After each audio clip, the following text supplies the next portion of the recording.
মায়ের কাছে বকা খেয়ে তাড়াতাড়ি করে চলে গেলাম গোসল করতে। মা এখনও সেই আমার ছোটোবেলার মতো বকা দেয়। যাই হোক, আমি এদিকে গোসল করছিলাম আর আমার ছোটো বোন ভিডিও করে দিচ্ছিল। সো হ্যালো এভরিওয়ান, কেমন আছে সবাই? আমি তাসলিমা তোমাদের মাঝে নিয়ে চলে এসেছি ছোট্ট একটা মিনি ব্লগ।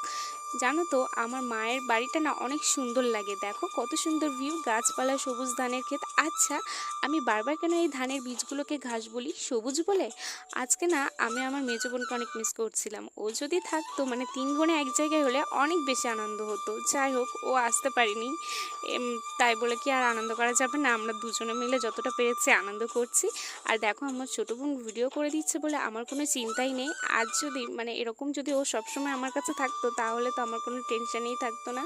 যাই হোক, গোসল করা শেষ করে আমি জামাকাপড়গুলো কেচে ধুয়ে নিচ্ছিলাম। আর মাঠের ধারে বাড়ি, প্রচুর পরিমাণে রোদ আসে এখানে, তো এক্ষুনি শুকিয়ে যাবে।